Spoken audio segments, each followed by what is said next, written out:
Hello friends, welcome back சுதர்வாக் channel நண்பர்களே. இன்னைக்கு இந்த வீடியோவில் பார்த்தீங்கன்னு வச்சுக்கோங்களேன், மிக மிக முக்கியமான ஒரு ஜோதிட தாள்களை தான் இப்போ இந்த வீடியோவில் அதிரடியாக பார்க்க போகிறோம். என்ன ஜோதிட தாள்கள் அப்படின்னு பார்க்கறதுக்கு முன்னாடி ஜோதிட தாள்களுக்கு உண்டான சிறப்புகளை சொல்லிடுறேன், தெரிஞ்சுக்குங்க.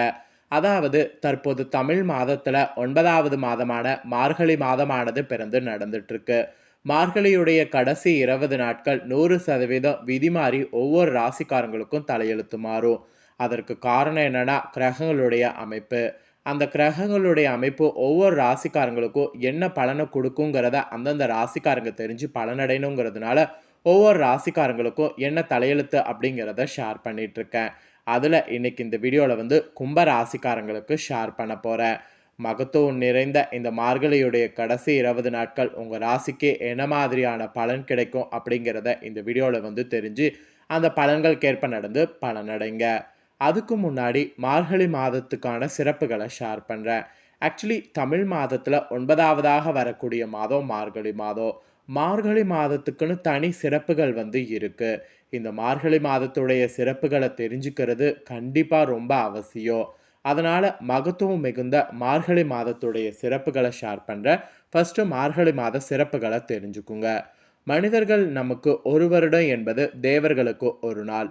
தை தொடங்கி ஆடி மாதம் வரை தேவர்களுக்கு பகல் பொழுதாகவும், ஆடி மாதம் முதல் மார்கழி வரை இரவு பொழுதாகவும் அமையும். அப்படி பார்க்கும்போது அதிகாலையிலான பிரம்ம முகூர்த்தம் தேவர்களுக்கு மார்கழி மாதமாகும். தேவர்களுக்கே பிரம்ம முகூர்த்தமாக இருந்தால் அப்போ மார்கழி மாதம் நமக்கு சிறந்த வழிபாட்டுக்குரிய மாதமாக இருக்கும் என்பதில் எந்த ஒரு சந்தேகமும் வேண்டாம். அது மட்டும் இல்லாமல் மாதங்களில் நான் மார்கழி என்று பகவான் மகாவிஷ்ணுவே கூறியிருக்கிறாரு. மார்கழி மாதத்தை தனுர் மாதம் என்றும் அழைக்கப்படும். இந்த மாதத்தில் தனுசு ராசியில் குருவின் வீட்டில் சூரியன் குடியேறதுனால இது தனுர் மாதம் என்றும் அழைக்கப்படும்.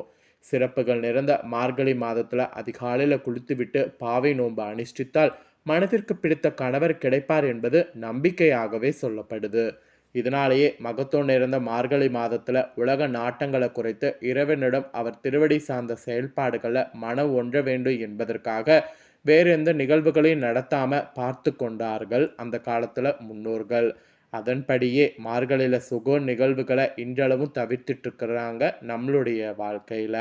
அதே நேரம் இறைவனிடம் மன உருக வேண்டும் போது நம்ம எல்லாமே பெற முடியும் என்பது நினைவில் வைத்து கொள்ளணும் இந்த மார்கழி மாதம். ஆண்டாள் கூட இம்மாதம் முழுவதும் விரதம் இருந்து தான் பெருமாளை கணவனாக அடையக்கூடிய பெருமையை பெற்றாங்க என்பது குறிப்பிடத்தக்கது. அதே போல மார்கழியில் அதிகாலையில் எழுந்து குளித்துவிட்டு வாசல் தெளிப்பது மனதுக்கு மட்டும் இல்லை, உடலுக்கும் புத்துணர்ச்சி தரும். சூரியனிடமிருந்து வரக்கூடிய ஓசோனுடைய தாக்கம் மார்கழி அதிகாலையில் அதிகமாக இருக்கும். இதனால் அதிகாலையில் வெளியே வர்றதுனால அந்த காற்றும் கதிரும் உடலை வலிமைப்படுத்தும். ஸோ அதனால தான் அதிகாலை குளியில் முன்னோர்கள் இந்த மாதத்தில் அறிமுகம் செய்திருக்கிறாங்க. மார்கழி மாதத்தில் தான் சிவனுக்கான திருவதுரை திருவிழா வரும். சிவபெருமானுடைய பக்திகள் நோன்பு நோற்பதற்காக தோழி எழுப்ப செல்லக்கூடிய காட்சி திருவெம்பாவையில் இடம்பெறுது. சிவனுடைய அடியாளர்களை கணவனாக வர வேண்டும், அவனோடு சேர்த்து சிவனை தொழ வேண்டும் என்பது திருவெம்பாவின் நோம்பின் நோக்கமாக சொல்லப்படுது. மேலும் மார்கழி மாதம் அதிகாலையில் நடைபெறக்கூடிய வழிபாடுகளில் முக்கியமானது பஜனை. தொன்று தொட்டு நடைபெறும் இந்த சம்பிரதாய பஜனை மிகவும் சிறப்பானது. இதில் மிருதுங்கம், வயலின், ஹார்மோனியம், புல்லாங்குழல் போன்ற வாத்தியங்கள் இசைக்கப்படும். இதோடு தேவாரம், திருவாசகம், திவ்ய பிரபந்தம், திருப்புகழ், அபிராமி அந்தாதி, திருவெருட்பா, அப்புறம் சமய பெரியவர்களுடைய கீர்த்தனைகள் பாடல்கள்லாம் தேர்ந்தெடுத்து பாடப்படுவது இந்த மாதத்தில் ரொம்ப விசேஷம். மார்கழி மாதத்தில் அதிகாலையில் எழுந்து குளித்து விட்டு வாசலில் கோலம் போடுவது தொன்று தொட்டு நடைபெற்று கடவு ஒரு சம்பிரதாயம். பஞ்சசாணத்தில் பிள்ளையார் பிடித்து வைத்து வழிபடுவது இந்த மாதத்தில் நடைபெறும். பஞ்சசாண உருண்டையில் பூசணி பூவை சொருகி கோலத்துக்கு நடுவே வைப்பது மார்கழி முழுக்கவே ரொம்ப சிறப்பாக இருக்கும். சில வீடுகளில் கிராமப்புறங்களில் அந்த பூ உருண்டையை வரட்டையாக தட்டி சேகரித்து பொங்கல் அன்று ஆற்றில் விடக்கூடிய வழக்கம் இன்றளவும் இருக்குது. மேலும் மார்கழி மாதத்தில் பல புராண நிகழ்வுகளும் நடந்திருக்கு. மகாபாரத யுத்தம் மார்கழி மாதத்தில் தான் நடைபெற்றதாக இதிகாசங்களில் கூறப்படுது. திருப்பார்கடல் கடைப்பட்ட போது முதல்ல ஆழக்கால விஷம் வந்ததும் சிவன் அதனை உண்டு உலக மக்கள் அனைவரையும் காப்பாற்றியது மார்கழி மாதத்தில் தான். இந்திரனால பெருமலை வெள்ளம் உருவாக்கப்பட்டு கோகுலத்தில் அனைவரும் துன்புட்டப்பட்டு கோவர்த்தகரணி மலையை ஸ்ரீ கிருஷ்ணர் கொடையாக பிடித்து மக்களை காப்பாற்றியதும் மார்கழி மாதத்தில் தான். மகாவிஷ்ணுக்கு உகந்த வைகுண்ட ஏகாதசி வருவதும் மார்கழியில் தான். இப்படி மார்கழியில் பல சிறப்புகள் வந்து இருக்குது. அதே போல் பெண்கள் அதிகாலையில் நீராடி பாவை நோன்பு நோற்று பெருமாளை வணங்கி திருப்பாவை பாடணும். அந்த கண்ணனை தங்களுக்கு கணவனாக வர வேண்டும் என்பது பல பெண்களுடைய கனவு இருக்குள்ள அது நிறைவேறும். ஆண்டாளுடைய திருப்பாவை பாடுவது மார்கழி மாதத்தில் முக்கியமான சிறப்பம்சம். திருப்பாவை 30 பாடல்கள் கொண்டிருக்கிறது. நாள் ஒன்றுக்கு ஒரு பாடல் வீதம் மார்கழி மாதத்தில் 30 நாட்களும் திருப்பாவையை மக்கள் பாடி வரணும். திருப்பதியில் கூட காலையில் வழக்கமாக பாடப்படக்கூடிய சுப்பிரபாதத்திற்கு பதிலாக மார்கழி மாதம் முழுவதும் காலையில் திருப்பாவை பாடப்படும். இவ்வளவு சிறப்புகள் வாய்ந்த மார்கழி மாத விடியற் காலையில் கும்பராசிக்காரங்க நீங்களும் திருப்பாவை திருவெம்பாவை பாடல்கள் பாடி பெருமாளையும் சிவனையும் வணங்கி இறைவனுடைய பேரருளை பெறணும். அதனால தான் மார்கழி மாத சிறப்புகளை உங்களுக்கு இந்த வீடியோவில் வந்து ஷேர் பண்ணேன். இவ்வளோ நேரம் மார்கழி மாத சிறப்புகளை தெரிஞ்சிருப்பீங்க. இப்போ இந்த மார்கழி மாத சிறப்புகள் வந்து உங்களுக்கு கரெக்டாக பலன் என்ன மாதிரியாக கொடுக்கும் அப்படிங்கிறத சொல்ல போகிறேன். மார்கழியுடைய கடைசி 20 நாட்கள் நீங்கள் பெறக்கூடிய பலன்களை இந்த வீடியோவில் தெரிஞ்சு இந்த பலன்களுக்கேற்ப நடந்து பலனடைங்க. வாங்க உங்களுக்கான பலன் என்னங்கிறத பார்க்கலாம்.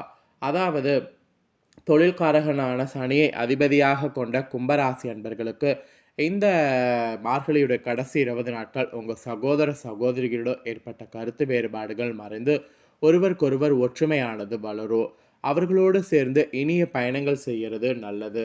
அப்படி நீங்கள் செய்யும்போது உங்களுடைய ஆற்றலானது அதிகரிக்கும். அதை விட பகைவர்களை வெற்றி கொள்வது உங்களுக்கு ஈஸியாக வந்து அமையும். அப்புறம் உடல்நலம் உங்களுக்கு சீராக இருக்கும். வருமானம் கூட சிறப்பாக இருக்கும். உங்களுடைய பெருந்தன்மையை அனைவரும் பாராட்டுவாங்க. இந்த மாதிரியான அதிசயம்லாம் இந்த மார்கழியுடைய கடைசி 20 நாட்கள் நடக்கும். குடும்பத்தில் தவிர்க்க இயலாத காரணங்களால் சகோதர சகோதரிகளுக்கு பணம் செலவழிக்கிற மாதிரி இருக்குது. பொருளாதார வளமும் சேமிப்பும் உங்களுக்கு உயரும். அரசாங்க உதவிகளும் உங்களுக்கு கிடைக்கும். உங்களுடைய ஆசைகள் ஒன்றன் பின் ஒன்றாக பூர்த்தியடையும். திட்டமிட்டு வேலைகளை தள்ளி வைக்க வேண்டிய சூழ்நிலை ஏற்படும். சில நேரங்கள் உங்களுக்கு சூழ்நிலை சாதகமாக இருக்காது. எனவே உங்கள் காரியங்களில் அப்போ கவனமாக இருக்கணும். வாகனங்களுக்கு பராமரிப்பு செலவுகள் செய்ய நேரிடும். கண்டிப்பாக அந்த மாதிரி செய்ய நேரிடும் போது பார்த்து செலவு பண்ணுங்க. அப்புறம் தொழில் செய்யக்கூடிய உங்கள் ராசிக்காரங்க கூடுதல் எச்சரிக்கையோடு வணிகத்தில் ஈடுபடணும். எதையும் ஒரு முறைக்கு இருமுறை யோசித்து செயல்படுவது அவசியம். மற்றவர்களிடம் பண விஷயங்களில் எச்சரிக்கையாக நடந்து கொள்ளணும். மற்றபடி வியாபாரத்தை சீரமைப்பதற்கு நீங்கள் சுயமாக மேற்கொள்ளக்கூடிய முயற்சி நிச்சயம் வெற்றி அடையும். ஸோ தொழிலில் இருக்கிறவங்களுக்கு நான் சொன்னதுக்கேற்ப நடந்துக்கிட்டிங்கன்னா இந்த மார்கழியுடைய கடைசி 20 நாட்கள் வெற்றி கிடைக்கும். அப்புறம் உத்தியோகத்தில் இருக்கக்கூடிய உங்களுக்கு அலுவலக பணிகள் சிறப்பாக முடியும். எதிர்பார்த்த பதவி உயர்வு ஊதிய உயர்வு பெறுவீங்க. சிலருக்கு விரும்பிய இடமாற்றங்கள் வந்து கிடைக்கும். சக ஊழியர்களுடைய ஆதரவால் நட்பால் அலுவலகத்தில் உங்களுடைய அந்தஸ்தானது உயரும். சில முக்கிய பிரச்சனைகளுக்கு நிரந்தர தீர்வு காண்பீங்க. மற்றபடி உங்கள் வேலைகளை முன்கூட்டியே யோசித்து செய்தால் பிரச்சனைகளை தவிர்க்கலாம். அதனால் முன் யோசனையோடு உத்தியோகத்தில் இருக்கிறவங்க செயல்படணும். அப்புறம் அரசியலில் இருக்கிறவங்களுக்கு மேலிடத்துடைய ஆதரவு கிடைக்கும். ஆனால் அதன் முழு பலனை அனுபவிக்க இயலாத அளவிற்கு மற்றவர்களால் சிறு குறுக்கீடுகள் தோன்றும். ஏனெனும் மனம் தளராமல் எதிரிகளை சமாளிக்கணும். கடினமான வேலைகளை சிறப்பாக செய்து முடிக்கிறது அப்போ தான் உங்களுக்கு அமையும். இதனால் புதிய பொறுப்புகள் பெறுவது ஈஸியாக உங்களுக்கு இருக்குது. பயணங்களால் நன்மை உண்டாகும். ஸோ அரசியலில் இருக்கிறவங்க பயணங்கள் தாராளமாக மேற்கொள்ளலாம். அப்புறம் கலைத்துறையில் இருக்கிறவங்களுக்கு புதிய ஒப்பந்தங்கள் கிடைக்கும். உங்களுடைய முயற்சிகள் அனைத்தும் வெற்றி பாதையில் செல்லும். புதிய நட்புகளால் நல்ல வாய்ப்புகள் பெறுவீங்க. சக கலைஞர்களும் ரசிகர்களும் உங்களுக்கு நிறைவான ஆதரவு தருவாங்க. கடினமாக உழைத்து உங்கள் முழு திறமையை வெளிக்கொணரணும். வருமானம் அப்போ தான் உங்களுக்கு சீரும் சிறப்புமாக இருக்கும். பெண்மணிகளுக்கு கூட மன நிம்மதியை காண்பீங்க. தர்ம காரியங்களில் தெய்வ வழிபாட்டில் ஈடுபடணும். புதிய சொத்துக்கள் வாங்குவதற்கான ஆரம்ப கட்ட வேலைகளை துவங்கணும். இதெல்லாம் நீங்கள் இந்த டைம் பண்ணிங்கன்னா நல்லது.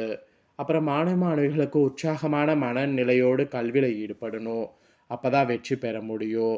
உடல் வலிமை பெற தக்க பயிற்சிகள் ஈடுபடணும். வருங்கால திட்டங்களுக்காக அடித்தளம் போடணும். விளையாட்டுக்களை வெற்றிகள் பெறுவது அப்போ தான் உங்களுக்கு ஈஸியாக இருக்கும். உங்களுடைய தன்னம்பிக்கை தான் இந்த டைம் இருக்கணும். அதுதான் படிப்படியாக உயர செய்யும்.